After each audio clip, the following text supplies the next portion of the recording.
यहाँ पर उपस्थित इनकलाबी छात्र संगठन या छात्र आंदोलन के जितने भी हमारे साथी हैं, जितने भी हमारे सीनियर हैं, जूनियर हैं, सभी को हम अभिनंदन करते हैं।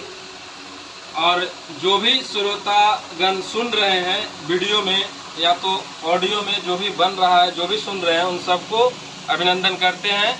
और जो यहाँ नहीं हैं हमारे साथी, उनसे अपील है कि ये लड़ाई विश्वविद्यालय के साथ छात्रों से है, विश्वविद्यालय भर से छात्र की लड़ाई है।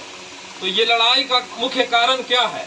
इसका मुख्य कारण इन लोगों का मुख्य मुद्दा है जिस पे ये लोग लड़ाई लड़ रहे हैं, और तीनों मुद्दा जायज है। ये विश्वविद्यालय प्रशासन को समझना चाहिए कि अगर छात्र जायज मुद्दे का डिमांड कर रहे हैं तो इसमें आगे बढ़कर के विश्वविद्यालय प्रशासन को सहयोग करना चाहिए। विद्यालय प्रशासन को छात्रों की मांग स्वीकार करना चाहिए। और तत्काल जो इनकी तीनों मांग है, सबसे पहले लंबित परीक्षा जो भी परीक्षा है 2019 के बाद का सेशन, लगभग जितना भी सेशन चल रहा है सभी के सभी लंबित चल रहे हैं। परीक्षा फल जो भी अभी 2019 के बाद सेशन का चल रहा है, सब परीक्षा फल लंबित चल रहा है।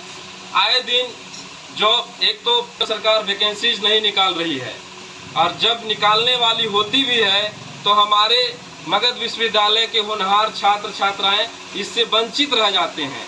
पूर्व में इतिहास रहा है विश्वविद्यालय का कि एक महिला लड़की थी, वो बीपीएससी एग्जाम निकाल चुकी थी, सारा उनका मतलब क्वालिफिकेशन वगैरह सारा चीज़ क्लियर हो चुका था, इंटरव्यू हो चुका था, और जब उसको ज्वाइन करने की बात आई तो विश्वविद्यालय उसे डिग्री नहीं दे पाई, जिसके वजह से वो महिला ज्वाइन नहीं कर पाई। हम नहीं चाहते हैं कि ये घटना बार बार मगध विश्वविद्यालय के छात्र छात्राओं के साथ हो। ये तमाम छात्र जो इनकलाबी छात्र आंदोलन के लड़के हैं, ये इसी बात को लेकर के अडिग हैं कि हमारे भाई बहन जितने भी हैं उनके साथ कभी भी दोबारा इस तरह से घटना न हो, इसीलिए ये लोग अड़े हुए हैं। और सबसे बड़ी बात है कि विश्वविद्यालय प्रशासन कान में तेल डाल के सुतल है, सिंपल भाषा में ये समझ सकते हैं। और ये लोग के पास जब तक के घूस का रुपया नहीं पहुंचेगा, ये लोग जागने वाला नहीं है। कहीं से कोई जाके कह दे कि कहीं पार्क बनाना है, कहीं बिल्डिंग बनाना है, यहाँ हो सकता है काम, इसमें इतना बच सकता है, तो वो विश्वविद्यालय प्रशासन एक्टिव हो जाएगा और हर तरह से उस काम को रातों रात कर देगा। जहाँ सिग्नेचर करना हो, रात को VC सुतल रहेंगे तैयो 3 बजे भोर में उठ के कर देंगे सिग्नेचर, की लाभ कर देते हैं, काहे कि उसमें पैसा है। और छात्र छात्राओं के भविष्य से इनको कोई मतलब नहीं है।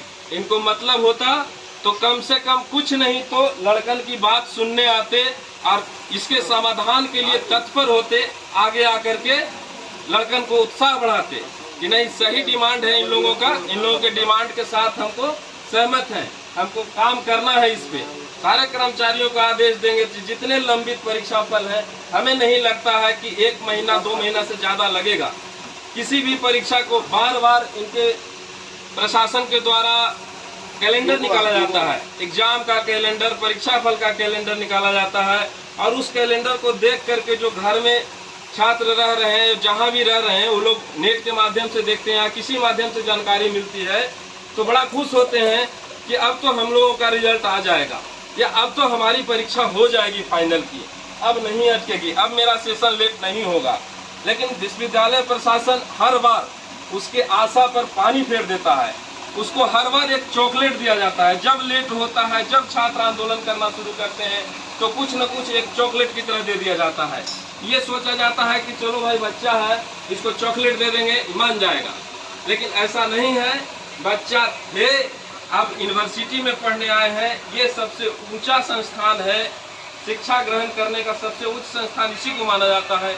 अगर यहाँ भी चॉकलेट खाने वाले बच्चे बन के रह गए तो भविष्य अधर में लटकने से कोई नहीं रोकेगा। और इस विश्वविद्यालय में यही बहुत बड़ी कमी है कि हर एक छात्र संबंधी जो मुद्दा होता है उसे दबाया जाता है, पदाधिकारियों द्वारा खास करके दबाया जाता है। कोई छात्र अगर ऊपर उठ के सोचना चाहते हैं कि छात्र छात्रा के भविष्य के बारे में हम कुछ चर्चा करें, कुछ बात करें, तो उनको किसी न किसी मैटर में दबाया जाता है। एक छात्र के साथ इसी आंदोलन में हमको जानने को मिला कि उन पे शोकॉज हुआ है। शोकॉज हुआ है किस लिए भाई? वो आंदोलन क्यों कर रहे हैं? अरे आंदोलन करना इनका अधिकार है, लोकतांत्रिक अधिकार है। आप महाशय राजतंत्र में नहीं जी रहे हैं, आप इस बात को भूल जाइए। आप डीसी बनने आते हैं, कंट्रोलर बनते हैं, आप उठा पटक बात बोलते हैं कि हम रिजाइन दे देंगे, तो ये दे देंगे, तो वो दे देंगे। तो महाराज रिजाइन दे दीजिए ना, आपको कौन रोका है? आपके जैसे 5 कंट्रोलर न 10 कंट्रोलर न 100 कंट्रोलर आए होंगे, यहाँ गए होंगे। इस तरह का व्यवहार छात्र के साथ उचित नहीं है। आपको छात्र के साथ सहयोग वाला व्यवहार लाना होगा।